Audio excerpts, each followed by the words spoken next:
এসবের মধ্যে আমরা কিভাবে একটা নষ্ট ছবিকে, একটা কালো ছবিকে আমরা পরিষ্কার করব সেই প্রসেসিংটা আজকে আমরা এই ভিডিওর মাধ্যমে দেখাবো।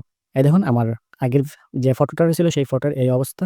অর্থাৎ বিফোর যে ফটোটা দিয়ে আমি যে আগের ফটোটা দিয়ে যেটা কাজ করছিলাম সেটা হলো এখন আফটার এডিটিং করার পর এই অবস্থা। তো ঠিক এরকমভাবে আপনারা কালো ছবি কিভাবে একদম পরিষ্কার নিউ ওয়েতে আপনারা কি করবেন ফাস্টফুড সাইডে আপনারা যারা ফটোশপে কাজ করেন আপনারা কিভাবে এই কাজটুকু করবেন সেই প্রসেসিংটা আজকে আমার এই ভিডিওর মধ্যে থাকবে। আপনারা ফার্স্ট টু লাস্ট অবশ্যই ধৈর্য সহকারে ভিডিওটা দেখবেন তাহলে ভিডিও থেকে অনেক উপকৃত হবে। তো ফার্স্ট অফ অল কি করতে হবে? ফার্স্ট অফ অল আপনাদেরকে এই জায়গার মধ্যে আপনাদের যে ফটোটা রয়েছে অর্থাৎ আপনাদের যে ফটোটা এডিটিং করতে চাচ্ছেন সেই ফটোটা এই জায়গার মধ্যে থেকে ইনক্লুড করবেন। ইনক্লুড করার পর ব্যাকগ্রাউন্ড যেটা রয়েছে ব্যাকগ্রাউন্ডটা আমরা একটু কপি করব। কন্ট্রোল জে তে ট্যাপ দিব। কন্ট্রোল জে তে ট্যাপ দিয়ে এই জায়গার মধ্যে থেকে ব্যাকগ্রাউন্ডটা কপি করব। ব্যাকগ্রাউন্ডটা কপি করার পর আমরা এই জায়গার মধ্যে থেকে ফটোর যে ব্লেন্ডিং মোডটি রয়েছে সেই ব্লেন্ডিং মোডটি আমরা চেঞ্জ করে নিব।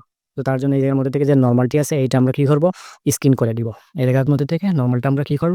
স্ক্রিন করে দিলাম। স্ক্রিন করার পর আমরা কি করব এখন? এই জায়গার মধ্যে থেকে এই যে এখন পুরো ফটোর মধ্যে কি হয়েছে? এটা স্ক্রিনটা এড হয়েছে। বাট আমরা পুরো ফটোর মধ্যে এটা এড করতে চাচ্ছি না। জাস্ট শুধুমাত্র কি করতে চাচ্ছি? ফেসের মধ্যে এটা এপ্লাই করব। তো তার জন্য কি করব? অল্ট বাটন চেপ দিয়ে ধরে এই জায়গার মধ্যে থেকে মাউস বাটনে একটা ট্যাপ দিব। তাহলে আবারও পুনরায় বাটনে পুনরায় যে অবস্থায় ছিল সেই অবস্থায় ফিরে আসবে।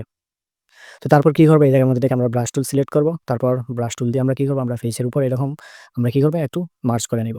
পুরো ফেসটা এরকম করে নিব।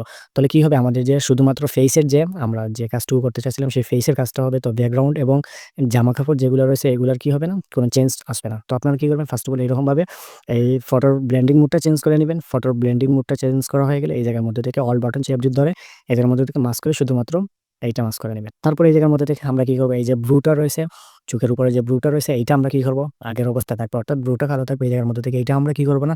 শার্প করব না। তো এই জায়গার মধ্যে থেকে আমরা ফরগ্রাউন্ড কালারটি কি করব? ব্লাক নিব। ব্লাক নিয়ে আমরা কি করব? আমাদের যে ব্রাশের সাইজটুকু আছে এইটা একটু কমাই নিব। কমাই নিয়ে আমরা কি করব? এই জায়গার মধ্যে থেকে এইটা ব্লুর উপর আমরা কি করব? একটু ব্রাশ করে নিব। ব্লুর উপর ব্রাশ করে